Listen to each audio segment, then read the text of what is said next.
Oke. Eh, Baik Ustadz, Bismillahirrahmanirrahim. Assalamualaikum warahmatullahi wabarakatuh. Mungkin kita mulai saja ya Ustadz ya. Eh, Assalamualaikum warahmatullahi wabarakatuh. Selamat sore di Indonesia Ustadz. Saat ini jam 15.40 sore. Ya, Bismillahirrahmanirrahim. Alhamdulillahirabbil alamin. Wassalatu wassalamu ala isyrafil anbiya wal mursalin wa ala alihi washabihi ajmain amma ba'du. Segala puji bagi Allah Ta'ala Rabb yang Maha Kuasa, Tuhan seluruh alam. Semoga salawat dan keselamatan tercurahkan selalu kepada Rasul termulia Nabi Muhammad Sallallahu Alaihi Wasallam, keluarga dan sahabat-sahabatnya. Jadi sebelum kita memulai kajian online sore ini, mungkin saya sebagai moderator akan membacakan beberapa adab kajian online. Yang pertama ialah peserta mohon memute-kan audio, akhwat mohon menonaktifkan video. Kemudian selama kajian berlangsung mohon disimak dan tidak sibuk sendiri. Lalu ikat ilmu dengan catatan, kita siapkan Al-Quran. Kemudian pertanyaan boleh secara langsung dengan raise hand dulu atau ketik di kolom chat. Kita ikhlaskan niat kita semata mencari ilmu agama dan mencari ridha Allah Ta'ala. Kita berdoa agar Allah Ta'ala memudahkan kita dalam memahami ilmu agama. Kajian ini disiarkan live streaming di channel YouTube Kajian Islam Pogi Jaya. Kajian-kajian yang telah lalu juga bisa disimak kembali di channel YouTube. Mohon jika bisa di-like dan di-subscribe channel YouTube Kajian Islam Pogi Jaya. Mohon juga memfollow Instagram dari @kajianislamPogiJaya. Hadirin yang dirahmati Allah, pada kesempatan yang penuh berkah ini, kita akan menelusuri salah satu momen agung dalam sejarah kehidupan Rasulullah Sallallahu Alaihi Wasallam saat beliau melakukan tawaf di Baitullah dan mengucapkan kalimat-kalimat penuh makna di dalam Ka'bah. Peristiwa ini bukan sekedar catatan sejarah, tapi juga pelajaran mendalam tentang tauhid, kesucian hati, dan kemuliaan akhlak. Mari kita hadirkan hati dan pikiran kita agar setiap hikmah yang tersampaikan dapat menambah kecintaan kita kepada Allah dan Rasul-Nya, serta memperkuat komitmen kita dalam meneladani beliau. Sedikit saya akan membacakan mengenai CV singkat dari Ustadz Dr. Ariful Bahri, LCMA. Beliau asalnya dari Kampar Riau. Kemudian beliau menamatkan pendidikan S1, S2, dan S3 doktoralnya itu di Universitas Islam Madinah, di mana beliau merupakan doktor di bidang akidah, Fakultas Dakwah dan Ushuluddin. Dan terakhir, kalau kita melihat biodata beliau, beliau sangat aktif di Masjid Nabawi. Baik Ustadz, mungkin waktu dan tempat saya persilahkan. Bismillahirrahmanirrahim. Assalamualaikum warahmatullahi wabarakatuh. Waalaikumsalam warahmatullahi Alhamdulillahirabbil wabarakatuh. alamin wassalatu wassalamu ala asyrafil anbiya'i wal mursalin wa ala alihi wa ashabihi wa man tabi'ahum bi ihsanin ila yaumiddin amma ba'du. Alhamdulillah, kita bersyukur kepada Allah Subhanahu wa taala yang mana pada kesempatan kali ini siang hari di kota Madinah, sore hari di daerah kita yang tercinta, semoga Allah Subhanahu wa taala menjaga kita bersama. Alhamdulillah, kita kembali akan melanjutkan pembahasan tentang sejarah kehidupan Rasulullah Sallallahu Alaihi Wasallam, dan tujuan kita melakukan yang demikian adalah untuk mewujudkan dan mengaplikasikan cinta yang sesungguhnya kepada baginda Nabi yang mulia Muhammad bin Abdullah Sallallahu Alaihi Wasallam. Karena orang yang mencintai Nabi dan tanda seseorang mencintai Nabi, mereka semakin mengetahui tentang kehidupan Nabi Sallallahu Alaihi Wasallam yang penuh dengan makna dalam setiap kehidupan Rasul kita yang mulia Muhammad bin Abdullah sallallahu alaihi wasallam. Namun sebelum kita mulai, kami ingin mengucapkan jazakumullahu khairan terkhusus kepada sahabat Pogi Jaya. Semoga Allah Subhanahu wa taala senantiasa merahmati kita bersama, dan secara khusus kami mengucapkan Terima kasih banyak dan jazakumullahu khairan kepada Dr. Muhammad Tahfir Ramadan selaku moderator pada kesempatan kali ini. Semoga Allah Subhanahu wa taala senantiasa menjaga beliau dan juga menjaga kita bersama. Amin. Baik ikhwatul Islam, saudara kaum muslimin, kaum musliman, ikhwani akhwati rahimani wa rahimakumullah.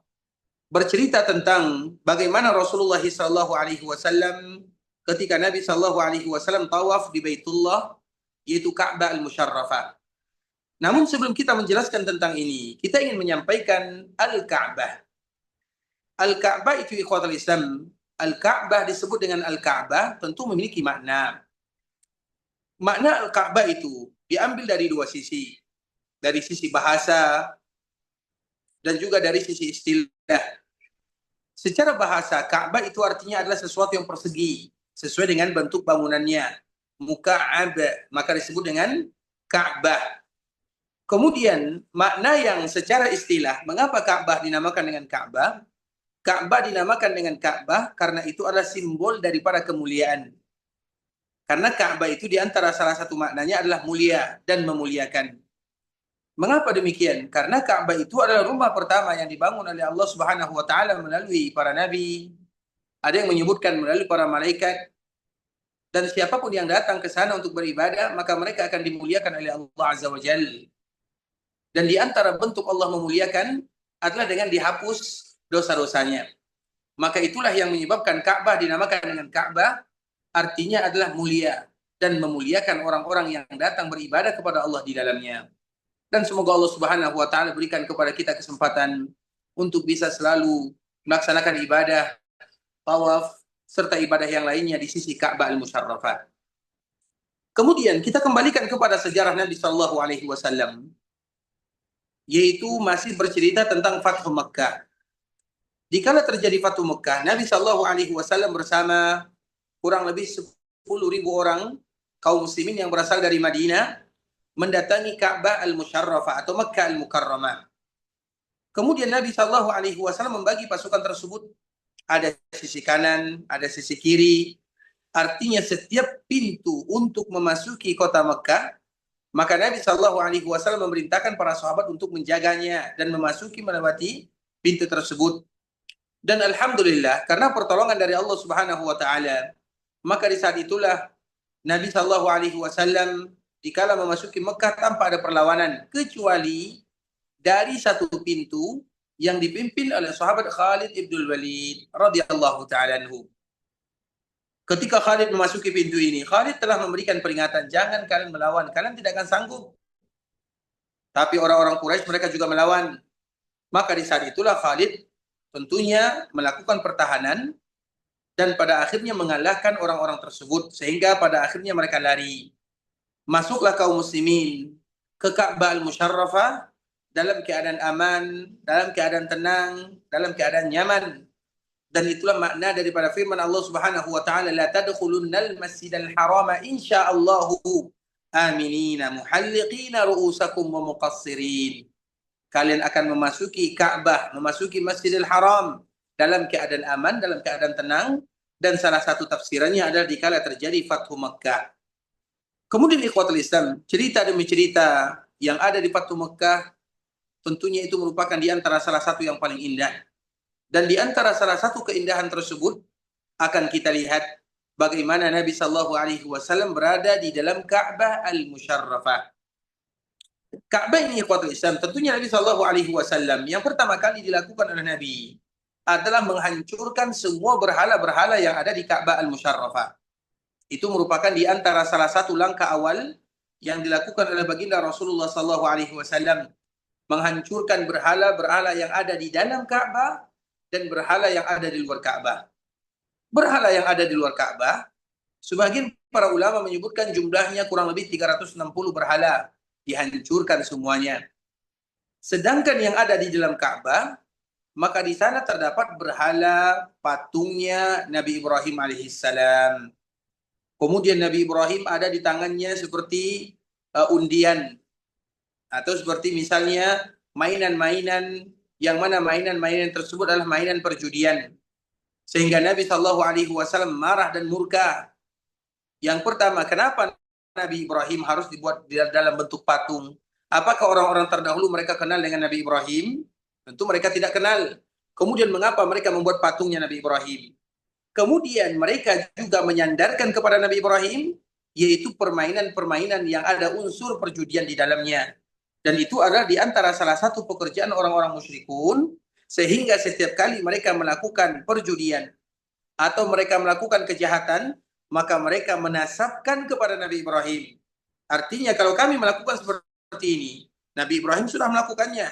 Apa buktinya? Coba lihat di dalam Ka'bah. Sehingga Nabi Shallallahu Alaihi Wasallam menghancurkan karena itu semuanya adalah kebohongan. Kemudian ketika Nabi Shallallahu Alaihi Wasallam memasuki Ka'bah al-Musharrafah, maka tidak ada yang bersama Nabi Shallallahu Alaihi Wasallam kecuali 3 orang. Yang pertama adalah Usama bin Zaid. Usama ini bukan hanya bersama Nabi, tapi Usama ini juga diboncengi oleh Nabi Shallallahu Alaihi Wasallam di atas ontanya yang bernama Qaswa. Karena ketika Nabi Shallallahu Alaihi Wasallam memasuki Ka'bah atau memasuki Mekah ingin mendekat, maka di saat itulah Nabi menundukkan kepalanya. Kemudian Nabi memboncengi salah seorang yang bernama Usama, sehingga Usama ini terkenal dengan hubbu Rasulillah Shallallahu Alaihi Wasallam, yaitu orang yang sangat dicintai oleh Nabi Shallallahu Alaihi Wasallam. Karena ayahnya juga orang yang dicintai Nabi, hampir-hampir menjadi anak Nabi. Kemudian lahir dari Zaid ini salah seorang namanya adalah Usama, dan Usama inilah yang diboncengi oleh Nabi Shallallahu Alaihi Wasallam. Dalam riwayat yang lain di Ikhwatul Islam, ada yang menyebutkan ketika Nabi berada di atas Qaswa. Qaswa itu adalah nama onta Rasulullah Shallallahu Alaihi Wasallam. Dinamakan dengan Qaswa karena Qaswa itu memiliki makna. Dan Qaswa itu diambil dari huruf Qaf, Sad, Ya. Qaf, Sad, Ya. Aqsa. Makanya ada salah satu masjid namanya adalah Aqsa atau Masjidil Aqsa. Dinamakan dengan Masjidil Aqsa karena Aqsa itu artinya adalah jauh. Dinamakan dengan Masjidil Aqsa karena Masjid Aqsa ini jauh dari masjid-masjid yang lainnya, terutama Masjidil Haram Makkah dan Masjidil Haram yang ada di Madinah. Maka dinamakan dengan Aqsa. Begitu juga dengan onta Nabi Shallallahu Alaihi Wasallam, dinamakan dengan Qaswa, diambil dari kalimat yang sama, artinya onta yang jauh. Mengapa nama onta Nabi disebut dengan Qaswa? Karena onta Nabi ini jauh berbeda dari onta-onta yang lainnya. Dari segi kekuatannya, dari segi perjalanannya, dari segi semua. Maka onta ini merupakan onta pilihan yang dulu dibeli oleh Nabi Shallallahu Alaihi Wasallam dari sahabat Abu Bakar As-Siddiq radhiyallahu taala anhu. Nah, Nabi Shallallahu Alaihi Wasallam mengendarai ontanya dan ada di belakangnya adalah Usama radhiyallahu taala anhu. Di dalam riwayat Ikhwatul Islam, Nabi Shallallahu Alaihi Wasallam memboncengi cucunya yang bernama Ali radhiyallahu taala anhu. Karena Nabi Shallallahu Alaihi Wasallam memiliki salah seorang cucu yang namanya adalah Ali. Ali itu adalah anak daripada Zainab. Ibunya namanya adalah Abul As. Zainab itu adalah putri Nabi yang pertama. Suaminya adalah Abul As. Dari Zainab ini lahir 2 orang. Yang pertama namanya adalah Umama, dan yang kedua namanya adalah Ali bin Abil As, cucu Nabi Shallallahu Alaihi Wasallam. Karena cucu Nabi itu ada 8 orang. Dan di antara yang 8 orang cucu Nabi Shallallahu Alaihi Wasallam adalah Umamah, yang dia merupakan di antara cucu pertama Nabi Shallallahu Alaihi Wasallam. Ketika Fatimah putri Nabi meninggal, maka cucu Nabi ini pada akhirnya kembali menikah dengan sahabat Ali bin Abi Thalib radhiyallahu taala anhu. Kemudian ikhwatul Islam, yang kedua namanya adalah Ali. Ali ini adalah adiknya Umamah, ibunya adalah Zainab. Sebahagian riwayat mengatakan ketika Nabi Shallallahu Alaihi Wasallam memasuki Ka'bah al-Musharrafah, maka Nabi memboncengi Ali, yaitu cucunya. Jadi ada beberapa riwayat yang menyebutkan siapa yang diboncengi oleh Nabi Shallallahu Alaihi Wasallam. Apakah Usama, anak Zaid bin Harithah, atau Ali, cucu Nabi Shallallahu Alaihi Wasallam? Terlepas daripada itu semua, itu adalah beberapa riwayat yang menyebutkan yang diboncengi oleh Nabi Shallallahu Alaihi Wasallam adalah Ali, cucunya Nabi Shallallahu Alaihi Wasallam. Karena tadi kita menyebutkan Nabi punya 8 orang cucu. 2, yang pertama namanya adalah Umamah, kemudian Ali berasal dari Zainab, sedangkan sisanya nanti bisa kita cari sendiri. Kemudian ikhwatul Islam, Nabi Shallallahu Alaihi Wasallam masuk ke Ka'bah Al-Musharrafah. Kemudian apakah Nabi Shallallahu Alaihi Wasallam tawaf atau tidak? Allahu a'lam. Ada yang menyebutkan Nabi Shallallahu Alaihi Wasallam tidak tawaf. Kenapa Nabi Shallallahu Alaihi Wasallam tidak tawaf? Karena Nabi Shallallahu Alaihi Wasallam nanti akan melakukan ibadah umrah pada tahun itu juga dan pada bulan itu juga. Karena pada bulan atau tahun ke-8 Hijriah ini terkenal dengan yang namanya umrah Ji'ranah. Nabi Shallallahu Alaihi Wasallam berumrah 4 kali. Yang pertama tahun ke-6 dinamakan dengan umrah Hudaybiyah. Yang kedua dinamakan dengan umrah pada tahun ke-7 Hijriah umratul qadha atau umrah qadiyah atau umratul qasas. Itu semua penamaan yang disebutkan oleh para ulama. Kemudian umrah yang ketiga yaitu umrah pada tahun ke-8 Hijriah. Dikenal dengan namanya umrah Ji'ranah. Ketika Nabi berasal dari Taif, kemudian Nabi kembali ke kota Madinah, sampai di Ji'ranah, maka Nabi mengambil ihram, kemudian Nabi melaksanakan ibadah umrah. Kemudian yang keempat, umrah Nabi adalah umrah pada tahun ke-10 bersama ibadah hajinya. Itulah ibadah umrah yang dilakukan oleh Nabi Sallallahu Alaihi Wasallam. Ada yang menyebutkan Nabi Sallallahu Alaihi Wasallam tawaf, ada pula yang menyebutkan Nabi tidak tawaf. Terlepas daripada itu semua ikhwatul Islam, intinya Nabi sampai ke Ka'bah Al-Musharrafah, kemudian Nabi memasukinya, dan Nabi menghancurkan berhala-berhala yang ada di dalamnya. Kemudian Nabi mengatakan berdusta orang-orang Quraisy. Mereka menuduh Nabi Ibrahim melakukan perkara-perkara yang membuat legal apa yang mereka lakukan. Padahal itu semuanya adalah kedustaan dan kebohongan. Kemudian setelahnya Nabi Shallallahu Alaihi Wasallam menghancurkan semuanya. Oleh karena itu ikhwatul Islam, namun sebelum itu kita pernah menyebutkan, terutama pada pengajian sebelumnya, bahwa di kala Nabi Shallallahu Alaihi Wasallam berada di Ka'bah, ada 3 orang yang bersama Nabi Shallallahu Alaihi Wasallam. Yang pertama Bilal, yang kedua adalah Usama, yang ketiga adalah Utsman. Siapa mereka? Bilal bin Rabah, muadzin Nabi Shallallahu Alaihi Wasallam. Ada yang menyebutkan ketika sampai di Ka'bah pada tahun ke-8 Hijriah, Bilal naik ke atas Ka'bah Al-Musharrafah, mengumandangkan kalimat La ilaha illallah Muhammadur Rasulullah. Kemudian yang kedua adalah Usama yang tadi diboncengi oleh Nabi Shallallahu Alaihi Wasallam, anaknya Zaid. Kemudian yang ketiga adalah Utsman bin Talha. Utsman bin Talha itu siapa? Utsman bin Talha itu adalah orang yang dulu memegang kunci Ka'bah di kala Nabi Shallallahu Alaihi Wasallam atau di zaman-zaman jahiliyah, yang memegang kunci Ka'bah itu namanya adalah Utsman bin Talha. Sehingga 3 orang inilah yang berada di Ka'bah Al-Musharrafah. Nabi Shallallahu Alaihi Wasallam meminta kunci Ka'bah karena kunci Ka'bah pada waktu itu sudah dipegang oleh orang lain, dirampas dari Utsman bin Talha. Jadi sebenarnya yang memegang kunci Ka'bah itu adalah Utsman bin Talha. Kemudian pada akhirnya dia masuk Islam. Ketika dia masuk Islam bersama sahabat Khalid, bersama sahabat Abdullah bin Amr bin As atau Amr bin As, atau bersama sahabat yang lainnya, maka kunci Ka'bah ini direbut oleh orang-orang Mekah. Kemudian diambil lagi oleh Nabi Shallallahu Alaihi Wasallam dan dikembalikan kepada Utsman bin Talha. Apa kata Nabi Shallallahu Alaihi Wasallam? Khudhuha ya bani Talha, khalidatan talidah. Ambillah kunci Ka'bah ini wahai bani Talha, yaitu Utsman dan keturunannya. Untuk kalian khalidatan talidatan, kekal selama-lamanya. La ya'khudhuha minkum illa zalim, dan tidak ada yang mengambil kunci Ka'bah dari kalian kecuali mereka adalah orang-orang yang zalim. Oleh karena itu ikhwatul Islam, kita harus ingat kunci Ka'bah itu tidak pernah di mana-mana.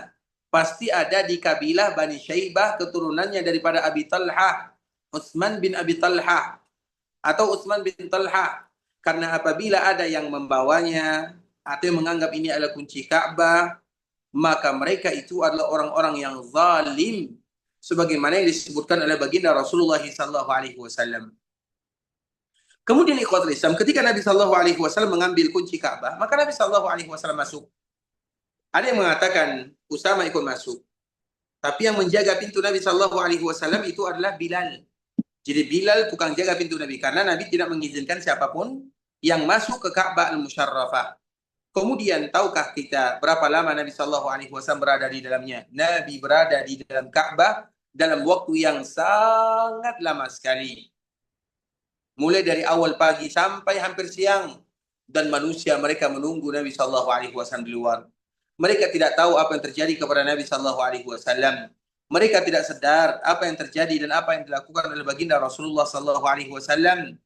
Kemudian setelah lama Nabi Shallallahu Alaihi Wasallam berada di sana, maka Nabi Shallallahu Alaihi Wasallam keluar.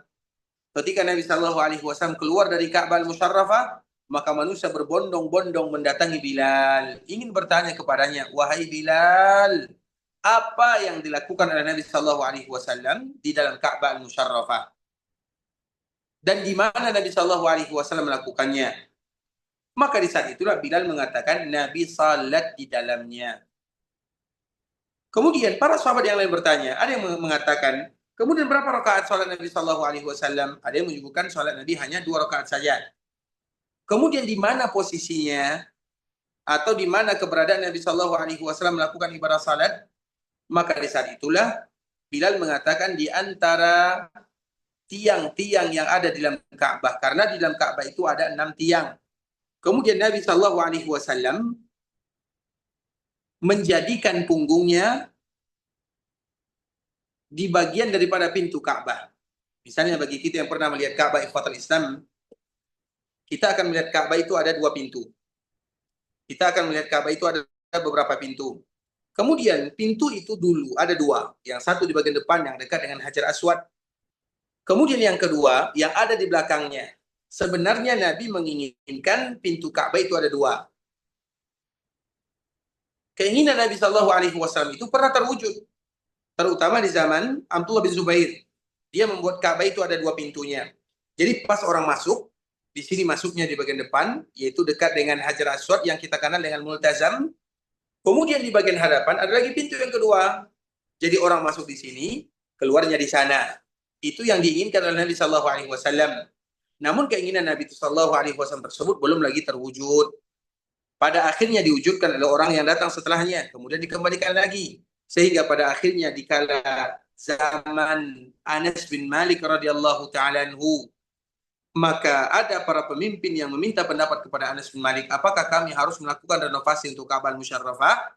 Maka di saat itulah Anas mengatakan, wahai Amirul Mukminin, jangan jadikan Ka'bah itu sebagai mainan di antara para raja. Datang raja ini dirubah lagi, datang raja ini dirubah lagi, datang raja itu dirubah lagi, datang raja ini dirubah lagi. Artinya jangan jadikan Ka'bah itu sebagai mainan di tangan para raja. Semenjak itulah ikhwatul Islam, maka Ka'bah tidak lagi berubah cara bentuk, sifat dan pembangunannya. Maka yang tersisa adalah satu pintu. Nah, pintu ini ikhwatul Islam yang kita lihat dekat dengan Hajar Aswad atau yang kita kenal dengan Multazam. Kalau ada di antara kita yang berhasil berada di sana, maka boleh berdoa sambil menempelkan dadanya, dan itu tidak pernah dilakukan oleh Nabi. Hanya saja dilakukan oleh sahabat Nabi yang bernama Abdullah bin Umar radhiyallahu taala anhu. Karena Abdullah bin Umar yang meriwayatkan hadis ini. Kemudian ikhwatul Islam, ketika Nabi sallallahu alaihi wasallam atau Abdullah bin Umar atau Nabi salat, maka Nabi sallallahu alaihi wasallam menjadikan punggungnya di Ka'bah atau di pintu Ka'bah. Berarti Nabi sallallahu alaihi wasallam menghadap ke arah sana, dekat dengan rukun Yamani. Jadi ada rukun Yamani, ada Hajar Aswad, punggung Nabi mengarah ke pintu, ke Hajar Aswad, ke pintu. Kemudian Nabi Shallallahu Alaihi Wasallam menghadap ke sana. Begitulah tata cara sholat yang dilakukan oleh baginda Rasulullah Shallallahu Alaihi Wasallam di kala Nabi berada di Ka'bah Al-Musyarrafah. Jadi Nabi Shallallahu Alaihi Wasallam sholat 2 rakaat dalam waktu yang sangat lama. Kemudian Nabi menjadikan punggungnya dekat dengan Ka'bah, dengan pintu Ka'bah. Kemudian mukanya dekat dengan rukun Yamani, dan Nabi Shallallahu Alaihi Wasallam melakukan sholat dalam waktu yang sangat lama sekali. Kemudian ikhwatul Islam, setelah Nabi Shallallahu Alaihi Wasallam keluar melakukan ibadah sholat, maka di saat itulah orang-orang bertanya bagaimana rakaat sholat Nabi, bagaimana keadaan Nabi, dan kemana arahnya kalau kita sholat di dalam Ka'bah. Di dalam Ka'bah itu kalau sekiranya Allah berikan kesempatan kepada kita bisa memasukinya, maka sholat menuju arah mana saja. Ada yang ke kanan, ada yang ke kiri, ada yang ke samping, menuju arah mana saja. Hanya saja Nabi Sallallahu Alaihi Wasallam dia salat menghadapkan punggungnya atau punggungnya sejajar dengan pintu Ka'bah Al-Musyarrafah, kemudian mukanya menghadap ke bagian hadapan, kemudian Nabi salat 2 rakaat di sana. Kemudian di kuartal Islam juga di antara pesan moral yang disampaikan oleh Nabi Shallallahu Alaihi Wasallam kepada kaum muslimin atau kepada kita bersama, bahwa yang dibawa oleh Nabi Shallallahu Alaihi Wasallam adalah Usama, adalah Bilal, adalah Utsman. Maka kita ingin tahu ikhwatul Islam, kenapa harus mereka 3 orang ini? Karena di kala Nabi Shallallahu Alaihi Wasallam datang ke Ka'bah Musyarrafah, Nabi Shallallahu Alaihi Wasallam mengatakan tidak boleh ada di sini kecuali orang yang diinginkan oleh Allah dan orang yang diinginkan oleh Rasulnya. Artinya yang bersama Nabi 3 orang tadi adalah pilihan dari Allah Subhanahu Wa Taala. Yang pertama ada Usama, salah seorang yang warna kulitnya hitam, rambutnya keriting. Begitu juga dengan Bilal, salah seorang sahabat yang kita kenal dari Habasyah, rambutnya keriting, hidungnya pesek, kemudian kulitnya kelam, tapi mereka lah yang dibawa oleh Nabi Shallallahu Alaihi Wasallam ke Ka'bah Al-Musyarrafah. Mengapa demikian? Karena Nabi ingin mengajarkan kepada kita sebagai umat bahwa yang menentukan kadar iman dan takwa bukan warna kulit, bukan asal daerah, bukan ini dan bukan itu, tapi semuanya adalah karena iman dan takwa. Apapun pekerjaan, apapun profesi, namun selagi kita beriman dan bertakwa maka kita akan menjadi mulia. Namun sebaliknya, kalau kita melakukan profesi yang tidak diridai oleh Allah Subhanahu wa taala, bagaimana kita memuliakan. Oleh karena itu ikhwatul Islam, kita lihat Bilal, begitu juga dengan Usama, mereka yang dibawa oleh Nabi Shallallahu alaihi wasallam padahal berkulit hitam. Warna tidak menentukan, jabatan juga tidak menentukan, tapi yang menentukan adalah iman dan takwa. Padahal ada sahabat-sahabat yang lain. Ada Abu Bakar di sana, ada Umar, ada Utsman, ada Ali, ada sahabat yang lain. Bahkan ada cucu Nabi Shallallahu Alaihi Wasallam sendiri. Kemudian yang ketiga, orang yang ketiga dibawa oleh Nabi Shallallahu Alaihi Wasallam adalah Utsman bin Talha. Mengapa Utsman bin Talha ini juga ikut serta bersama Nabi Shallallahu Alaihi Wasallam? Karena Nabi juga ingin mengajarkan kepada kaum muslimin untuk bagaimana cara membalas jasa orang yang pernah melakukan kebaikan dalam kehidupan. Ingat ikhwatul Islam, Utsman bin Talha itu dulu ada seorang yang membantu istri Nabi yang bernama Ummu Salamah ketika hijrah dari Makkah menuju Madinah. Utsman pada waktu itu belum berada dalam agama Islam. Semestinya dikala dia melihat Ummu Salamah hijrah, maka dia mengganggu atau melaporkan kepada orang-orang Quraisy. Tapi tidak demikian dengan Ummu Salamah. Utsman bin Talha ini mengantarkan Ummu Salamah sampai ke kota Madinah hingga bertemu dengan suaminya. Kemudian dia kembali pulang ke kota Mekah. Sejarah ini tidak pernah dilupakan oleh Ummu Salamah. Ketika menjadi istri Nabi, Ummu Salamah menceritakannya. Sehingga Nabi ingin memuliakan orang yang berjasa dalam kehidupan istrinya. Salah satu bentuk memuliakan adalah dibawa dia ke Ka'bah Al-Musyarrafah, terutama di kala terjadi Fatu Mekah. Ini merupakan di antara beberapa pelajaran singkat ikhwatul Islam, terkhusus berkaitan dengan masalah Nabi Shallallahu Alaihi Wasallam tawaf, kalimat-kalimat yang diucapkan oleh Nabi Shallallahu Alaihi Wasallam. Jadi kalimat yang diucapkan oleh Nabi, yang pertama tentunya berurusan dengan Allah Azza wa Jalla, tauhid, iman. Nabi Ibrahim itu adalah nabi yang mulia dan wajib bagi kita untuk memuliakannya. Nabi Ibrahim tidak pernah melakukan kesalahan kemungkaran, wajib bagi kita untuk tidak melakukannya. Itu merupakan di antara pesan yang harus kita jaga dari baginda Rasulullah sallallahu alaihi wasallam. Sebagaimana pula Nabi mengajak para sahabat yang mungkin secara kekeluargaan atau secara kemasyarakatan tidak terpandang, warna kulitnya jauh dari warna kulit yang lain, tapi iman dan takwa yang membuat mereka menjadi mulia, diangkat derajatnya di dunia dan dimuliakan oleh baginda Rasulullah sallallahu alaihi wasallam.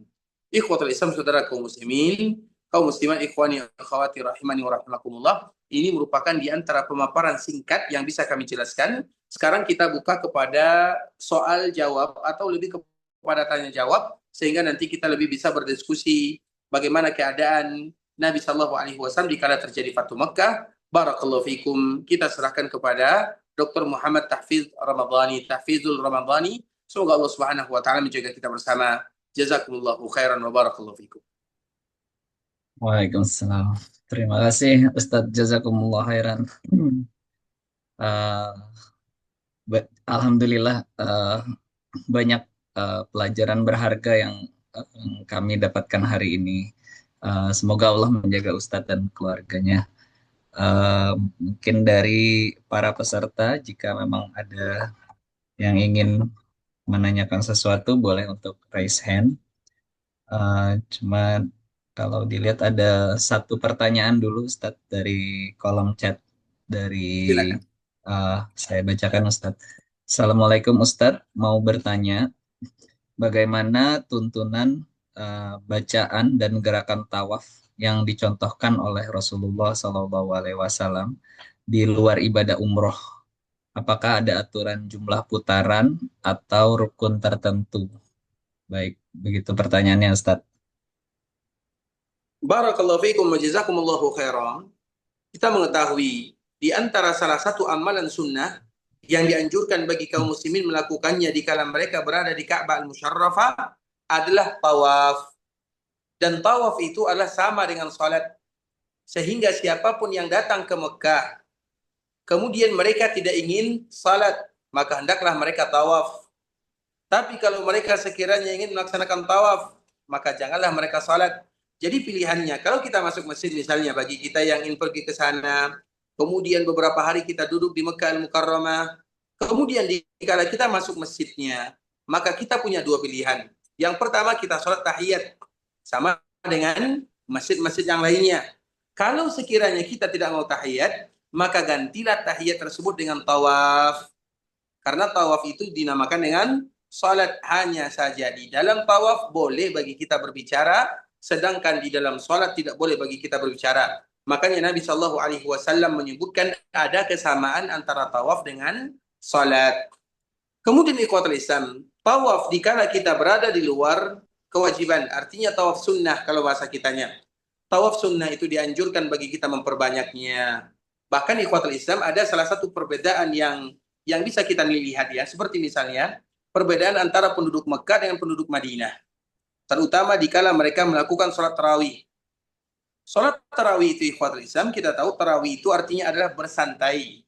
Artinya sholat tarawih itu bagaimana seorang muslim mereka santai untuk mendengarkan ayat-ayat Allah Subhanahu wa taala yang dibaca oleh imam. Penduduk Madinah, mereka melakukan sholat tarawih kurang lebih 11 rakaat. Sebagaimana dulu Nabi Shallallahu Alaihi Wasallam melakukannya. Dua rakaat, dua rakaat, kemudian istirahat dalam waktu yang lama. Jadi istirahatnya itu bukan sedikit tapi lama. Kemudian disambung lagi dengan dua rakaat. Kemudian nanti ditutup dengan dua rakaat atau satu rakaat, atau ditutup dengan tiga rakaat sekaligus. Maka boleh kedua-duanya untuk dilakukan. Kemudian ikhwatul Islam, sedangkan penduduk Makkah, mereka begitu juga. Jadi mereka melakukan perkara yang sama. Namun jeda di antara sholat ini, penduduk Mekah memanfaatkan untuk tawaf. Jadi kita ulang lagi ikhwatul Islam, penduduk Madinah jeda dua rakaat, kemudian dua rakaat ini mereka istirahat, baca Quran atau beribadah yang lain. Sedangkan penduduk Mekah mereka menambahnya dengan tawaf. Jadi istirahat mereka itu adalah dengan tawaf. Sehingga diketahui oleh penduduk Madinah, dan tawaf itu sama dengan salat. Kalau sekiranya demikian, maka tentu kita akan kalah dalam beribadah kepada Allah. Maka pada akhirnya mereka menambah rokaatnya. Sehingga nanti dikala mereka menambah rokaatnya, orang Mekah menambah dengan tawaf, sedangkan orang Madinah mereka menambah dengan salat atau rokaatnya. Itu adalah di antara salah satu yang disebutkan ikhwatul Islam, mengapa terjadi perbedaan salat antara penduduk Mekah dan Madinah. Karena hukum asalnya, penduduk Mekah mereka memanfaatkan setiap waktu dan momen untuk tawaf. Dan itu tidak ada kecuali di Mekah sahaja. Karena apapun namanya ibadah tawaf, itu hanya dilakukan di Ka'bah Al-Musyarrafah. Tidak boleh di lain-lain tempat kecuali di Ka'bah Al-Musyarrafah. Sebagaimana perintah Allah Azza wa Jal, وَلْيَطَّوَّفُوا بِالْبَيْتِ الْعَتِيقِ. Jadi itu masalah tawaf. Jadi tawaf itu sama dengan salat, sebagaimana tadi kita mengatakan, terutama terjadi perbedaan antara penduduk Mekah dan Madinah. Penduduk Madinah pada akhirnya mereka menambah salatnya, karena penduduk Mekah mereka menambah dengan tawafnya. Ujung-ujungnya mereka pun akhirnya sama dalam beribadah kepada Allah Subhanahu wa taala. Kemudian Nabi Shallallahu Alaihi Wasallam dikala melakukan tawaf sunat terbagi kepada dua. Yang pertama, Nabi Shallallahu Alaihi Wasallam melakukan dengan berjalan kaki. Yang kedua, Nabi Shallallahu Alaihi Wasallam menunggangi kendaraannya atau yang kita kenal dengan ontanya, yang tadi kita sebutkan dengan onta qaswa. Itu adalah unta baginda Rasulullah sallallahu alaihi wasallam. Kadang Nabi sallallahu alaihi wasallam berjalan tawaf seperti biasa. Kemudian kalau tawaf ikhwatul Islam, maka tetap harus dalam keadaan berwudu. Walau itu tawaf sunnah. Karena hukum asalnya sama dengan sholat. Sebagaimana kita sholat sunnah, walau itu sunnah, tapi wuduknya wajib. Begitu juga dengan tawaf, walau tawafnya sunnah, tapi wuduknya tetap wajib. Makanya apabila kita membahas tentang hukum sholat sunnah, maka semua kita tahu bahwa sholat sunnah itu adalah sholat sunnah, hukumnya sunnah. Dikerjakan dapat pahala, ditinggalkan rugi. Tapi tetap disebut dengan sunnah. Namun walau itu sunnah, tetap wuduknya wajib. Jadi wuduk itu tetap hukumnya wajib. Begitu juga dengan tawaf. Jadi tawaf dalam keadaan bersuci, dalam keadaan berwuduk. Makanya tidak boleh tawaf sunnah mereka yang berhalangan, wanita-wanita yang berhalangan. Kemudian tawaf Nabi Shallallahu Alaihi Wasallam dalam keadaan bersuci, dalam keadaan berjalan kaki. Nabi Shallallahu Alaihi Wasallam juga pernah tawaf dalam keadaan mengendarai ontanya. Sehingga kalau kita lihat ada orang yang menggunakan transportasi sehat atau tidak sehat, maka mereka tetap sah tawafnya. Karena Nabi Shallallahu Alaihi Wasallam juga pernah tawaf dan Nabi berada di atas ontanya. Kemudian Nabi Shallallahu Alaihi Wasallam mengelilingi Ka'bah al-Musharrafah. Itu merupakan di antara salah satu langkah cara tawaf baginda Rasulullah Shallallahu Alaihi Wasallam. Dan alhamdulillah urusan tawaf sama dengan tawaf yang wajib. Setelah kita tawaf tetap dianjurkan bagi kita untuk melakukan sholat sunnah di belakang Hajar Ismail atau Hajar Aswad.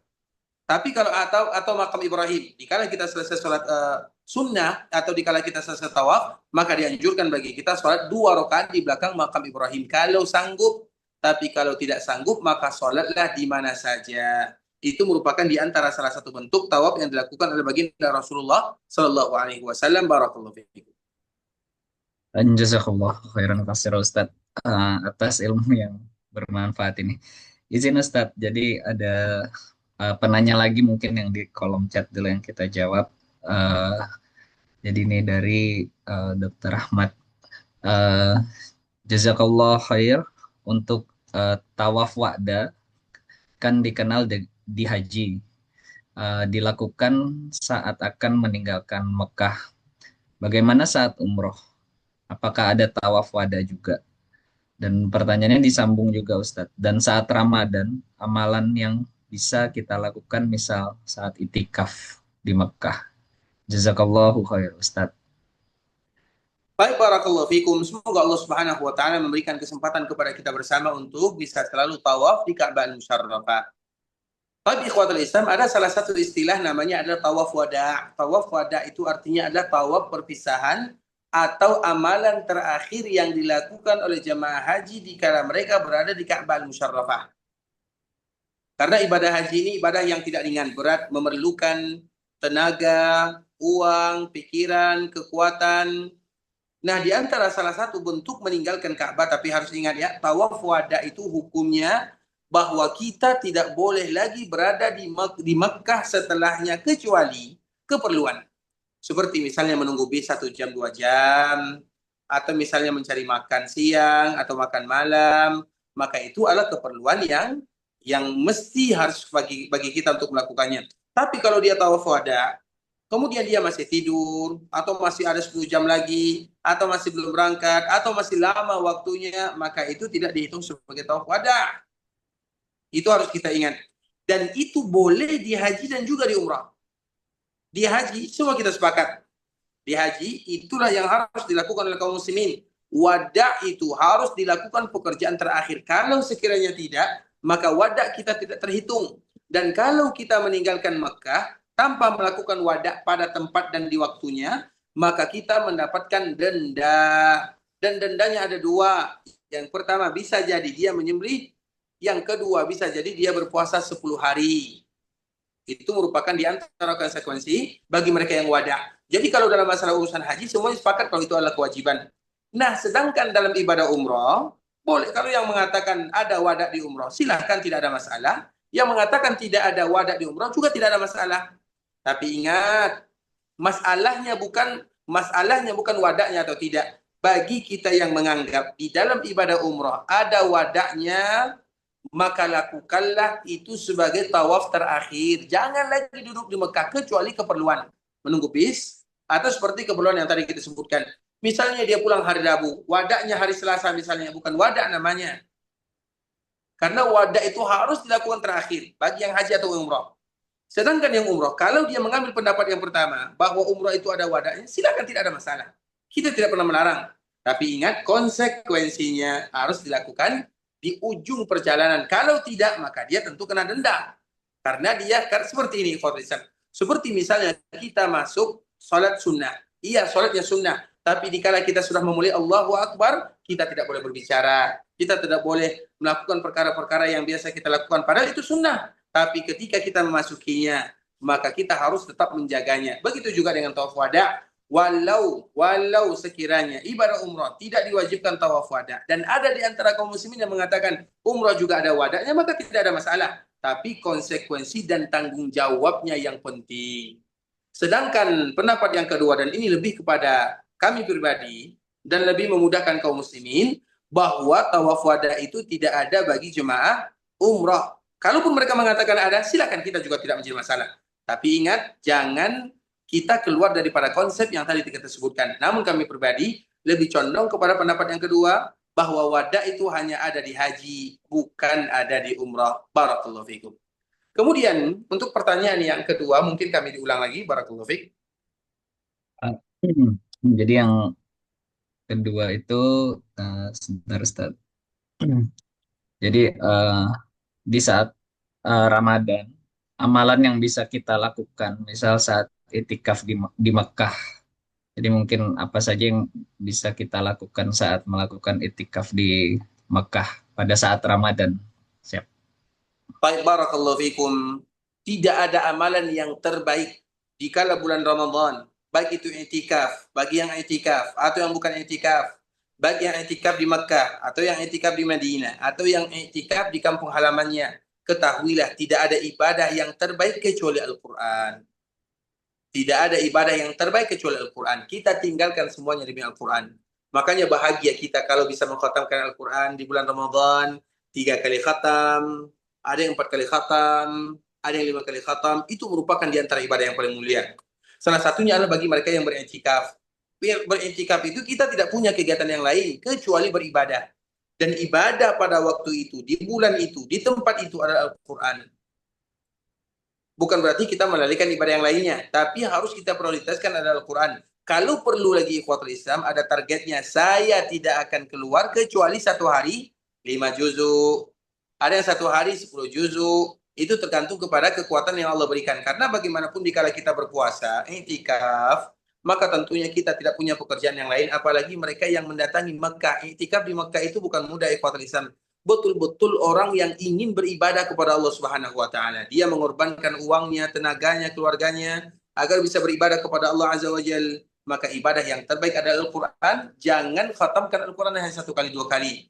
Minimal 3 kali, 4 kali, terutama bagi yang itikaf, karena semua waktunya adalah untuk ayat-ayat Allah Subhanahu wa taala. Barakallahu fikum. Alhamdulillah ilmunya Ustaz. Eh, dari part dari ya, saya lihat ada yang raise hand kepada Putri Zwasti. Boleh silakan di unmute jika ingin ada pertanyaan pada Ustadz. Silakan. Assalamualaikum warahmatullahi wabarakatuh. Jazakallah khairan, host. Ahsanallahu ilaikum Ustadz. Hayakumullah ya Ustadz. Ustadz, terkait dengan kewajiban haji Ustadz, kan wajibnya 1 kali Ustadz, tapi Anda pernah mendengar kalau kita punya kelebihan rezeki, ahsannya diulang 5 tahun sekali Ustadz. Apakah itu benar Ustadz? Dan yang kedua Ustadz, batasan tanah haram itu sebenarnya sampai mana ya Ustadz kalau untuk wilayah Makkah dan sekitarnya Ustadz? Karena kami pernah dulu menginap di apartemen transit itu katanya menjelang kita wukuf itu katanya itu udah itu juga masih masuk tanah haram itu Ustadz. Apakah itu sahih Ustadz? Mohon penjelasannya Ustadz. Jazakallahu khairan wa barakallahu fiik Ustadz. Assalamualaikum warahmatullahi wabarakatuh. Waalaikumsalam warahmatullahi wabarakatuh. Kepada ibu yang bertanya, semoga Allah Subhanahu wa taala memberikan kemudahan dan kemuliaan kepada kita bersama. Amin. Tentang Allahumma. kewajiban ibadah haji itu hanya diwajibkan 1 kali. Sedangkan bagi yang mampu, maka boleh bagi mereka berhaji berkali-kali. Dan tidak ada batasannya harus sekali dalam 5 tahun. Kalau mereka bisa 1 kali dalam 1 tahun, mengapa tidak? Selagi Allah berikan kesempatan dan kemudahan. Tapi kalau mereka sanggupnya 5 tahun, silahkan juga, tidak ada masalah. Atau sanggupnya sekali 7 tahun atau 10 tahun, itu semua dikembalikan kepada kita. Karena kita sudah menyelesaikan rukun Islam yang kelima, yaitu ibadah wajibnya. Makanya disebut dengan haji Islam. Haji Islam itu artinya ikhwatul Islam, haji di mana menentukan kualitas atau kemusliman seseorang. Karena itu merupakan di antara ibadah yang dilalaikan oleh orang lain. Melakukan ibadah haji itu adalah wajib hukumnya. Punya rumah tidak wajib, punya mobil tidak wajib, punya kendaraan tidak wajib, tapi melakukan haji itu wajib. Artinya ikhwatul Islam, dari sekarang tentunya kita harus berpikir tentang masalah ibadah haji. Karena itu adalah kewajiban terutama bagi yang mampu. Kemudian terlambat mereka mendaftar atau lalai, maka tentu mereka berdosa. Itu yang harus kita ingat. Sedangkan berapa kali kita harus mengulang, itu tergantung kepada kemampuan kita masing-masing. Tidak boleh kita mengatakan harus 1 kali dalam 5 tahun. Tidak boleh. Karena bisa jadi tidak. Oleh karenanya ikhwatul Islam, perbanyaklah. Kemudian kalau kita sudah melaksanakan ibadah haji, maka hajikan orang-orang yang terdekat dengan kita. Ayah kita, ibu kita, ustadz, mereka sudah berhaji. Tidak ada masalah. Mau mereka sudah berhaji, mau mereka sudah umrah, maka hajikan lagi, umrahkan lagi. Kenapa demikian ikhwatul Islam? Sehingga kita mendapatkan 2 manfaat. Manfaat bagi kita haji dan manfaat bagi orang yang kita hajikan. Kemudian untuk pertanyaan yang kedua, di mana batasan-batasan tanah haram? Batasan-batasan tanah haram itu ikhwatul Islam terkenal dengan yang pertama namanya adalah Tan'im atau Masjid Aisyah. Yang jaraknya kurang lebih 7 atau 8 kilo dari pusat Makkah Al-Musyarrafah. Kemudian yang kedua namanya adalah Al-Hudaybiyah. Jaraknya kurang lebih 14 kilo. Kemudian yang ketiga ada namanya Ji'rana. Ji'rana itu kurang lebih 18 kilo. Kemudian yang terakhir adalah Masjid Namirah, yaitu masjid yang ada di perbatasan antara Muzdalifah dengan Arafah. Nah, ini jaraknya kurang lebih 20 kilo. Inilah tanah haram yang disebutkan di dalam Al-Quran. Semuanya disebut dengan kategori Masjidil Haram. Semuanya disebut dengan kategori Masjidil Haram. Dimanapun kita salat, selama berada di dalam batasan tanah haram, maka itu disebut dengan Al-Masjidil Haram. Siapa yang mengatakan itu adalah Al-Masjidil Haram? Allah Subhanahu wa taala menyebutkan, ya ayyuhalladzina amanu innamal musyrikuuna najasun fala yaqrabul masjidal harama ba'da amihim hada. Wahai orang-orang yang beriman, jangan biarkan orang-orang musyrikun yang tidak beriman masuk ke Masjidil Haram. Nah, kita lihat kaum musyrikun, orang yang tidak beriman, mereka bukan berarti tidak boleh masuk ke dalam Masjidil Haram, tapi mereka tidak boleh memasuki tanah haram. Tapi Allah katakan di dalam ayat ini kalimat Masjidil Haram. Maknanya semua wilayah tanah haram itu Allah sebut dengan Al-Masjidil Haram. Semoga Allah Subhanahu wa taala memberikan kemudahan dan kemuliaan kepada kita bersama. Jazakumullahu khairan. Amin. Allahumma amin. Jazakallahu khairan Ustadz. Fi amanillah Ustadz. Assalamualaikum warahmatullahi wabarakatuh. Assalamualaikum. Izin melanjutkan kembali Ustadz. Ini Silakan. ada pertanyaan langsung tapi melalui chat saya Ustadz. Baik. Bismillah, Assalamualaikum warahmatullahi wabarakatuh. Afwan Ustadz, mohon izin bertanya, bagaimanakah sunnah saat sholat di Masjidil Haram atau Ka'bah? Yang pertama. Yang kedua, mungkin pertanyaan singkat dan mohon penjelasannya. Apakah di Mekah dan Madinah ada perayaan Maulid Nabi? Baik ikhwatul Islam, yang pertama bagaimanakah kita sholat di dalam Ka'bah Al-Musyarrafah? Itu pertanyaan yang pertama ya. Tentu Siap. Izin saya koreksi sedikit. Bagaimana sutradara saat sholat di Masjidil Haram? Jadi sutra. Bagaimana itu sutra pertanyaan sutra saat ya. sholat Baik. Masjidil Haram? Baik, barakallahu fikum. Sutra itu artinya adalah pembatas. Dan sutra itu biasanya lebih tinggi, agak sedikit tinggi. Kemudian sutra itu jaraknya dari seorang muslim yang sholat kurang lebih di tempat sujudnya. Artinya dia tidak mengambil tempat yang begitu panjang. Itu baru disebut dengan sutra. Dimanapun kita berada, mau di Masjidil Haram Makkah, mau di Masjidil Haram Madinah, mau di masjid mana saja yang ada di dunia, maka hukum asalnya kita menggunakan sutra pembatas. Baik ada orang di dalamnya atau orang tidak ada di dalamnya, itu hukum asalnya. Karena bagaimanapun itu adalah perintah baginda Rasulullah SAW. Namun bagaimana kiranya dikala kita berada di Masjidil Haram Makkah Madinah, begitu juga pakai sutra. Ustadz, kalau kita pakai sutra orang banyak, iya kita tidak memungkiri. Tapi bukan berarti kita meninggalkan sutra.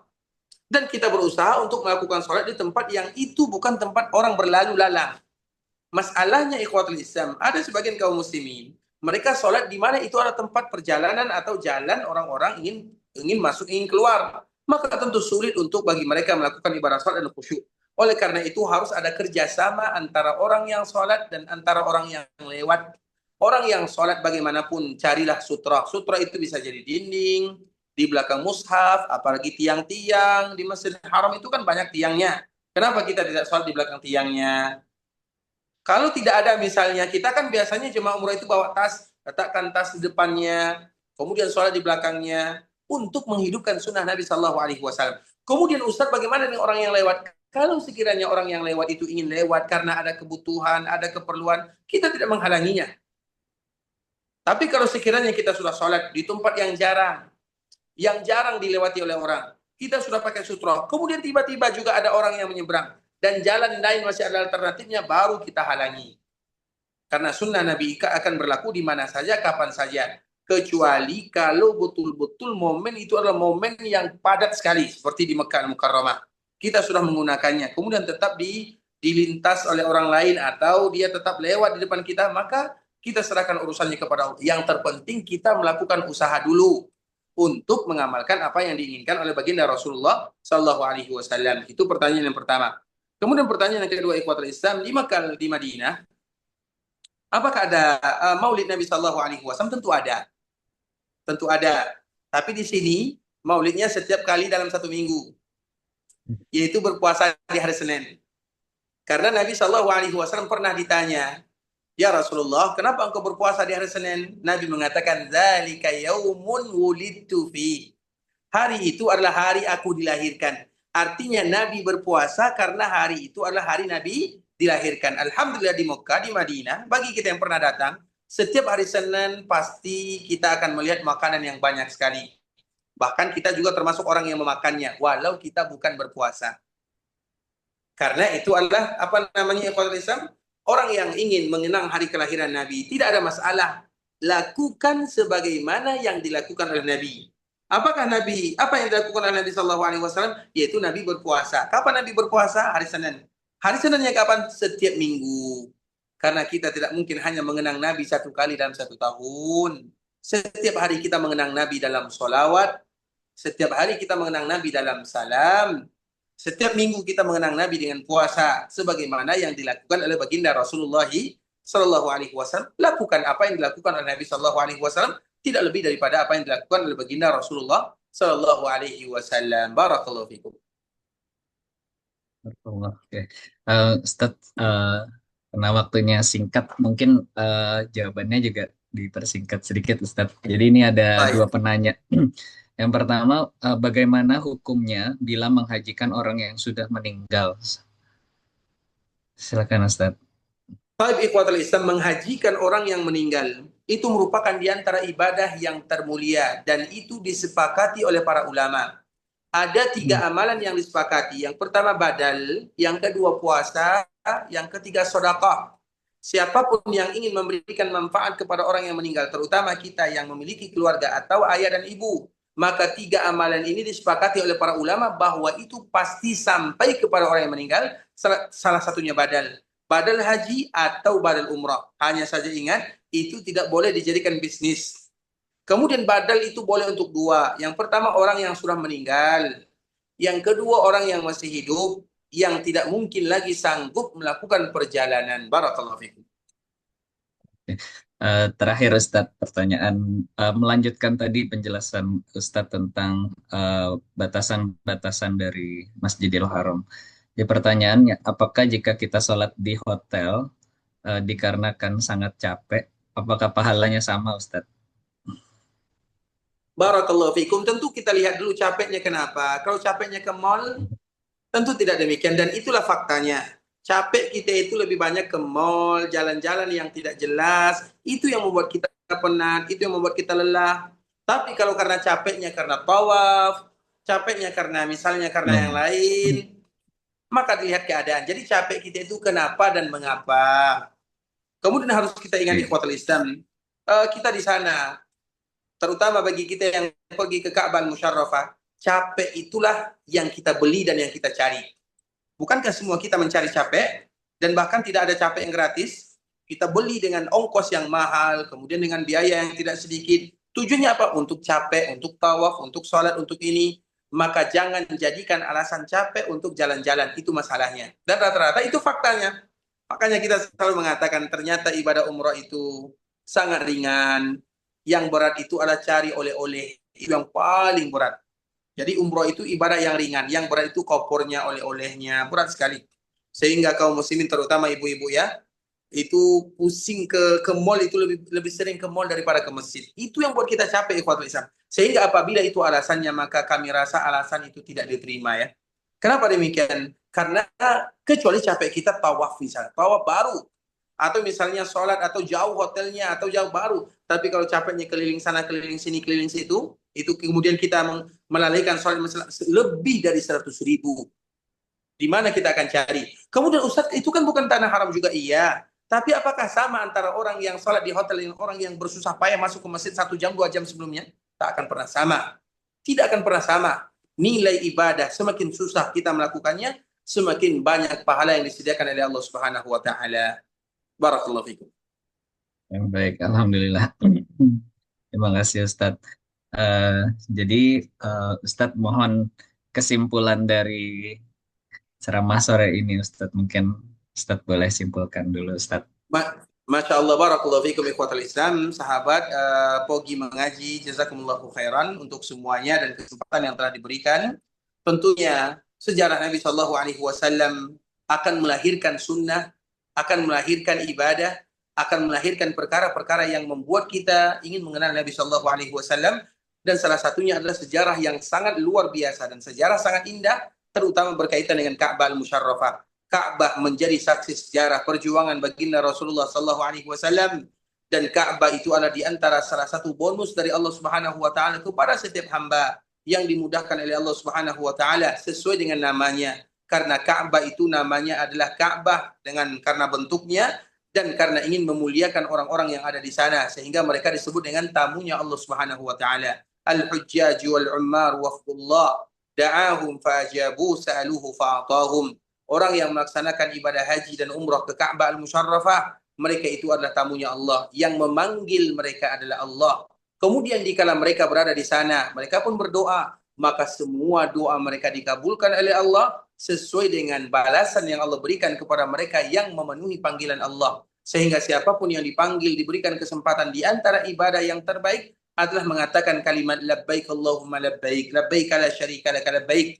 Mengapa demikian? Sesuai dengan hadis yang tadi kita sebutkan. Allah panggil, kita mengatakan labbaika. Labbaika itu adalah panggilan, menjawab panggilan secara spontan, tanpa ada halangan. Sehingga siapapun di antara kita yang diberikan rezeki, kelebihan oleh Allah Azza wa Jal, maka berdagang yang terbaik adalah berdagang dengan Allah Subhanahu wa Ta'ala, yaitu melakukan ibadah haji dan melaksanakan ibadah umrah. Jangan pernah kita undur, walau sudah kesekian kalinya. Mengapa demikian? Karena kita tidak tahu kesempatan yang berikutnya apakah masih ada atau tidak. Barakallahu fikum ikhwatul Islam. Saudara kaum muslimin, kami mengucapkan jazakumullah khairan terhadap kesempatannya, terkhusus kepada Pak Dr. Muhammad Tahfidzul Ramadhani yang telah bersabar mendengarkan ocehan kami sebagai moderator. Semoga diberikan kemuliaan, kemudahan, dilancarkan dan diberikan keberkahan dalam kehidupannya, dan semoga Allah menjaga kita bersama. Yang benar dari Allah Subhanahu wa Ta'ala, yang salah dari diri kami pribadi karena kurangnya ilmu kami, karena kesilapan, karena kejahilan, karena ketidaktahuan kami. Kami mohon maaf kalau ada kekurangan. Subhanakallahumma bihamdika asyhadu an la ilaha illa anta astaghfiruka wa atubu ilaik. Wa sallallahu wa sallim ala nabiyyina wa habibina wa khalilina wa sayyidina Muhammadin wa ala alihi wa sahbihi wa sallam tasliman katsira. Assalamualaikum warahmatullahi wabarakatuh. Waalaikumsalam warahmatullahi wabarakatuh. Terima kasih Ustadz atas nama panitia dan seluruh jamaah. Kami menyampaikan terima kasih atas kesediaan Ustadz berbagi ilmu. Semoga Allah membalas dengan pahala yang berlipat ganda. Sama saya tutup acara sore ini. Assalamualaikum warahmatullahi wabarakatuh. Waalaikumsalam warahmatullahi wabarakatuh. Waalaikumsalam warahmatullahi wabarakatuh. Waalaikumsalam Waalaikumsalam warahmatullahi warahmatullahi wabarakatuh. wabarakatuh. Jazakallah khairan Khairan. Ustadz. Fi Wa amanillah iyyakum wa Ustadz. iyyakum. Titip Amin ya doakan rabbal Indonesia alamin. ya Ustadz. Insyaallah. Semoga Allah mudahkan semuanya. Barakallahu fiik. Allah yahfazukum. Barakallahu fiik. Kita izin undur diri ya.